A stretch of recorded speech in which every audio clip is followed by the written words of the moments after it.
বিএনপির মহাসচিব মির্জা ফখরুল ইসলাম আলমগীর সাহেব তিনি গণতন্ত্রের ব্যাপারে সবচেয়ে বেশি বক্তৃতা করেন। সবচেয়ে বেশি গণতন্ত্র গণতন্ত্র ধ্বংস হয়ে যাচ্ছে, নষ্ট হয়ে যাচ্ছে। উনি কিন্তু একজন ভালো লোক, জানুয়া শনুয়া লোক। উনি কি বক্তৃতা দিয়েছেন? র্যাম্বো ন্যাশন করবেন। র্যাম্বো ন্যাশন, র্যাম্বো ন্যাশন তো বুঝেন, রংধনু সমাজ। যেরকম রংধনু বিভিন্ন কালারের একই সাথে থাকে, ঠিক এটা দক্ষিণ আফ্রিকার একটা শব্দ যেটা নেলসন ম্যান্ডেলা ব্যবহার করেছেন, র্যাম্বো ন্যাশন। আমরা বিভিন্ন ধরনের, বিভিন্ন মতের, বিভিন্ন পথের, বিভিন্ন আদর্শের মানুষ একত্রিত হয়ে এই সমাজটাকে গঠন করব। এটা হলো র্যাম্বো ন্যাশনের মূল থিম, মূল থিওরি। গণতন্ত্রটা মানে কি? ডেমোক্রেসি মানিটা কি?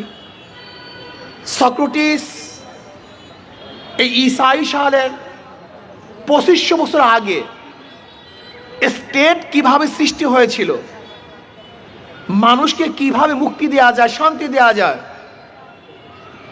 ডিক্টেটরশিপ থেকে মানুষকে কিভাবে বাঁচানো যায়, এর জন্য নিয়ে এসেছিলেন ডেমোক্রেসি, গণতন্ত্রবাদ।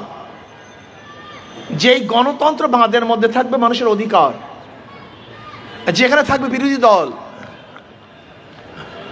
ডেমোক্রেসির কোনো সংসদে বিরোধী দল ব্যতীত সংসদ গঠিত হয় না। বিরোধী দলের কাজটা কি? বিরোধী দলের কাজটা হলো সরকার যে ভুলগুলি করবে, যে অন্যায়গুলি করবে, এগুলি ধরিয়ে দিবে। তোমার এই ভুল, এই ভুল, এই ত্রুটি, এই অন্যায়, এই চুরি করছো, এই ডাকাতি করছো, এই ঘুষ খেয়েছো, এইটার বিরোধী দলের কাজ। আপনারা দেখেছেন এখন পর্যন্ত ভারতের সংসদে যেইভাবে বিরোধী দলরা সরকারি দলকে অ্যাটাক করে, আমি মনে করি যদি এরকম অ্যাটাক আমাদের দেশে করা হইতো, মনে হয় বিরোধী দলের গলা কণ্ঠ চেপে ধরতো। এই বেটা, তুই এটা কি করতেছো? আপনি দেখেন মাত্র 2-3 দিন আগে রাহুল গান্ধী মোদিকে যেভাবে অ্যাটাক করেছে, যা চিন্তাও করতে পারবেন না। এই মাত্র 2-3 দিন আগে সংসদ দেখেন, নির্বাচনের সময় এই কংগ্রেসিরা, ইন্ডিয়ান জোট যেইভাবে মোদির বিরুদ্ধে আক্রমণ করেছে, যদি আমাদের দেশে আক্রমণ করতো তাহলে আমার মনে হয় রাস্তায় নামতে দিত না।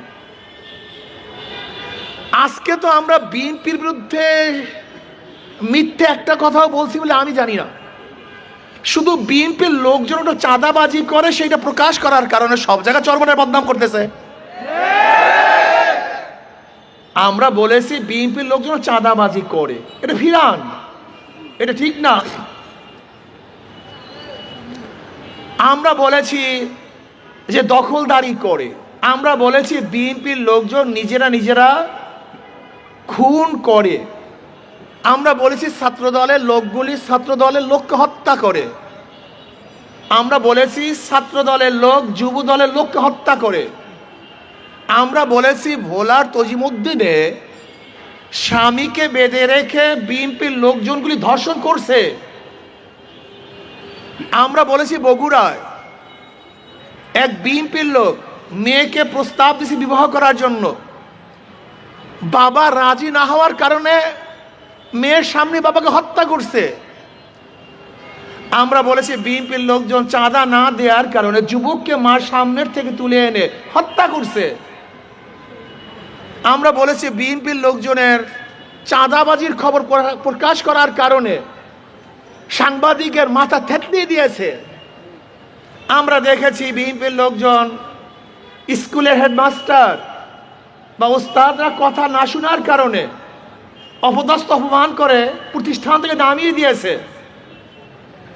আমরা বলেছি যে দেখেন সাদা পাথরগুলি বিএনপির লোকজন সবাইকে নিয়ে খেয়ে ফেলছে। আচ্ছা বলেন তো, একটা মিথ্যা কথা? যদি মিথ্যা বলুন যে কথাগুলি মিথ্যা, এগুলি সত্য না। আচ্ছা বলেন তো, আপনারা গণতন্ত্র গণতন্ত্র বলবেন, গণতন্ত্রের কোনো ধারায় কি আছে যে কার সভা বন্ধ করে দিবেন, কার বক্তব্য বন্ধ করে দিবেন, কার অনুষ্ঠান বন্ধ করে দিবেন? কার মত প্রকাশ করতে দিবেন না। আমাকে দেখেন তো যারা জ্ঞানী, গণতন্ত্রের মধ্যে এরকম কোনো ধারা আছে কিনা? অথচ আপনারা আজকে অনেক জায়গাতে ইমাম সাহেবের বক্তব্য বন্ধ করে দিচ্ছেন। ইমাম সাহেব বিএনপির বিরুদ্ধে কথা বলে নাই, বলছে চাঁদার বিরুদ্ধে। আচ্ছা, চাঁদার বিরুদ্ধে কথা বলে বিএনপির গায়ে লাগবে কেন আমাকে বলেন তো? আজীব ব্যাপার। চাঁদার বিরুদ্ধে বক্তব্য দিলে বিএনপি দেখবেন ফুঁসে উঠতেছে। কেন কা ভাই? আমি তো চাঁদার বিরুদ্ধে কথা বলছি, তোমার বিরুদ্ধে কথা বলি নেই, তা তুমি ফুঁসছো কেন? তুমি রাগ করতেছো কেন? আপনারা দেখেছেন জামালপুরে কমিটি গঠন করতে গিয়ে আর এক দলে হরতাল ডাকছে, আর এক দলে হরতাল ডেকেছে। আপনি দেখেছেন যে বোর্ডের চেয়ারম্যান সাহেবকে কলিজা ছিঁড়ে নিয়ে আর হুমকি দেওয়া হয়েছে। আপনারা দেখেছেন ডাক্তার সাহেব একটু সিরিয়াল দিতে দেরি করার কারণে তাকে অ্যাসাল্ট করা হয়েছে, অ্যাসাল্ট করা হয়েছে। এখন এই কথাগুলো যদি কেউ বলে, তাহলে আপনি যদি বলেন বিএনপির বিরুদ্ধে কথা বললাম না, তো আবার কাজটা কি? স্টেজের কাজটা কি? আমি তো ডেমোক্রেসি শিখছি এইভাবেই। আমি যতটুকু পড়াশোনা করে ডেমোক্রেসি শিখছি, গণতন্ত্র শিখছি, আমার কাজটাই হলো বিরোধী দলের স্টেজ থেকে তার বিপক্ষের লোকের সমস্ত কথাগুলিকে, কাজগুলিকে, আদর্শ নীতিকে তুলে ধরা। এইটি আমার স্টেজের কাজ। এখানে আমার কাজটা কি? এই শহরে কেনা কেনা গুন্ডামি করে তা উপস্থাপন করা, কে কে ডাকাতি করে তার নাম প্রকাশ করা, কে কে দুর্নীতি করে তার নাম প্রকাশ করা, অর্থাৎ জনগণকে সচেতন করা। আমার কাজটা কি? এই ঘরের মধ্যে কে চুরি করছে তার নাম প্রকাশ করা, এই ঘরের মধ্যে কে হুঙ্কার দিয়েছে, ধমকি দিয়েছে তার নাম প্রকাশ করা। এটি তো আমার কাজ। আমার কাজটা কি? আমার কাজটা হলো 91 থেকে 96 পর্যন্ত যারা ক্ষমতায় ছিল তারা দুর্নীতিতে 5 বার চ্যাম্পিয়নশিপ হয়েছে সেটা প্রকাশ করা। এটা আমার কাজ। যদি মনে করেন এটা ডেমোক্রেসি না, আমি তওবা করব। এই সাংবাদিক বন্ধুরা, যদি মনে করে ডেমোক্রেসি না, এটা গণতন্ত্র না, আমি তওবা করব। আমার কাজটা কি? 1996 সনে 15 ফেব্রুয়ারি এই বিএনপি পাতানো নির্বাচন উপহার দিয়েছে, যে নির্বাচন অন্য কেউ অংশগ্রহণ করে নাই। মাত্র কয়েকদিন, 16 দিন সেই সংসদ কি ছিল। এই যে আওয়ামী লীগ একক নির্বাচন, অংশগ্রহণ বাদে নির্বাচন দেওয়া শিখছে কার থেকে? এই বিএনপির থেকে। এই বিএনপি 1996 সনে কাউকে অংশগ্রহণ না করিয়ে এককভাবে নির্বাচন উপহার দিয়েছিল। সেখান থেকে শিখছে কে? আওয়ামী লীগ। এখন প্রশ্ন করতে পারেন, আওয়ামী লীগ শিখছে বিএনপির থেকে, তা বিএনপি শিখছে কার থেকে? একটা প্রশ্ন আছে কি নেই? কি কথা বলেন না কেন? আওয়ামী লীগ শিখছে কার থেকে? তা বিএনপি শিখছে কার থেকে? আওয়ামী লীগ থেকে। বিশ্বাস হয় না? আপনারা জানেন 72-এর সংবিধান রচনা করার পরে 73-এ আমাদের দেশে 1973 সনে একটা নির্বাচন হয়েছিল। 1973 সনে সেই নির্বাচন হয়েছিল। সেই নির্বাচনে আওয়ামী লীগ সিট পেয়েছিল 297, না 293। এই 293 সিট কিভাবে পেয়েছিল আওয়ামী লীগ জানেন? তৎকালীন সময় মুস্তাক সাহেবকে শেখ সাহেব কিভাবে নির্বাচিত করেছিল? ওনার বাড়ি তো দাউদকান্দি। ওই দাউদকান্দির থেকে ভোটের বাক্স হেলিকপ্টারে ঢাকায় এনে এই রাত্রে ভোট বাক্স বোঝাই করে এককভাবে তারা ঘোষণা দিয়েছিলেন 293 সিটের। তার মানে হলো 1993 সনে একক নির্বাচন, অংশগ্রহণমূলক নির্বাচন ব্যতীত নির্বাচন উপহার দিয়েছিল আওয়ামী লীগ 1973 সনে।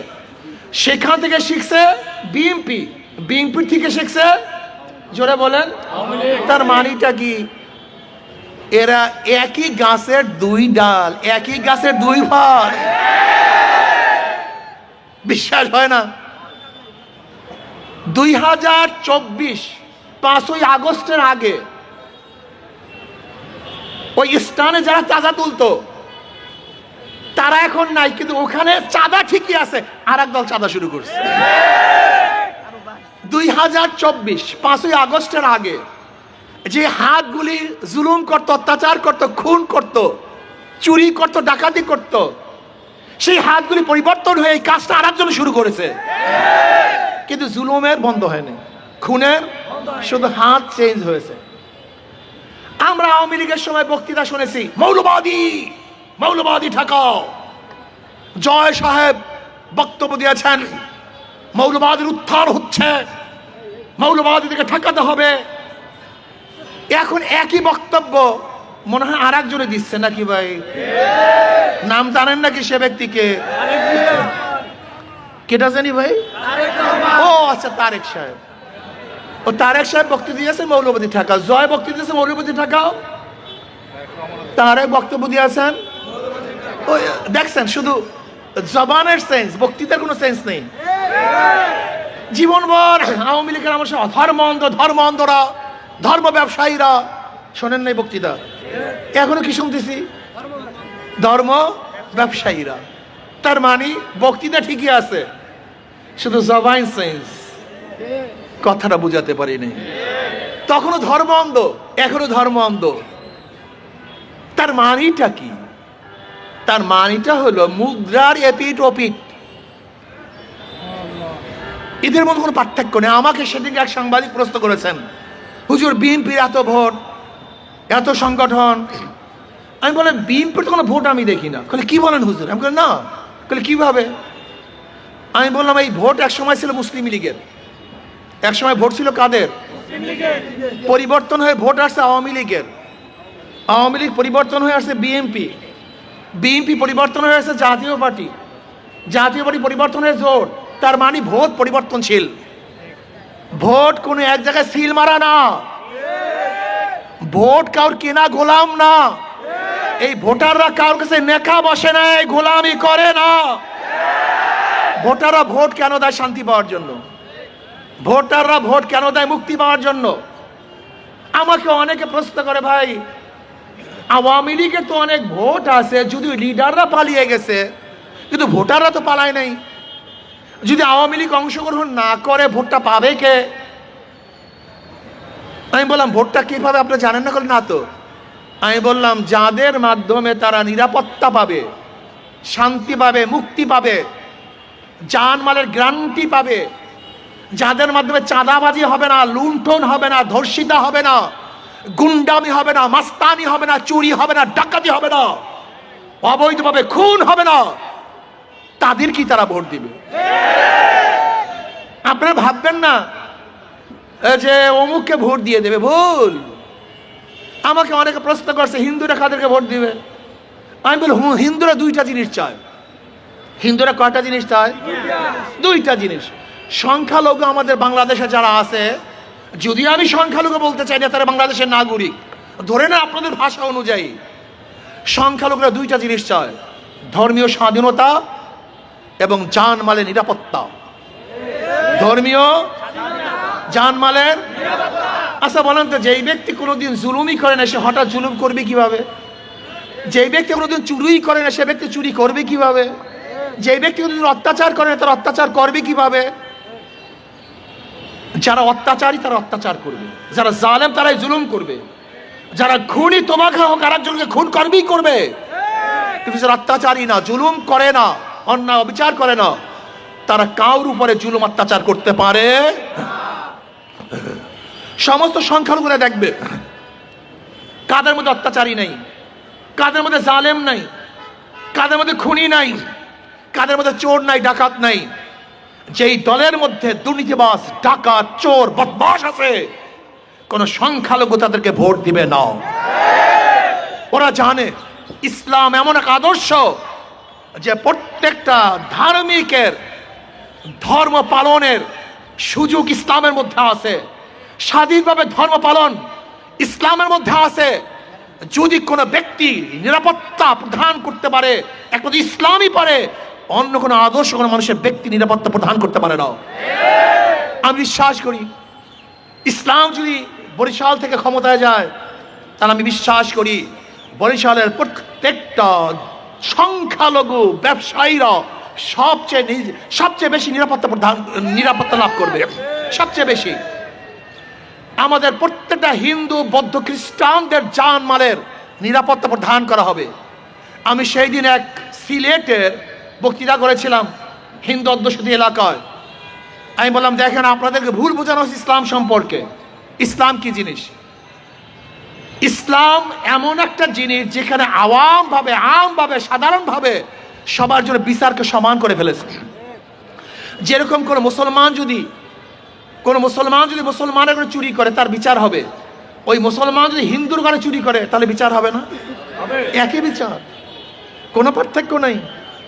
কোনো মুসলমান যদি কোনো মেয়ের সাথে অন্যায় করে ব্যবহার করে, বিচার যদি হয়, ওই একই অন্যায় ব্যবহার যদি কোনো হিন্দু মেয়ের সাথে করে, বিচার হবে না? হুবাহু একই বিচার, একই, কোনো কমতি নেই।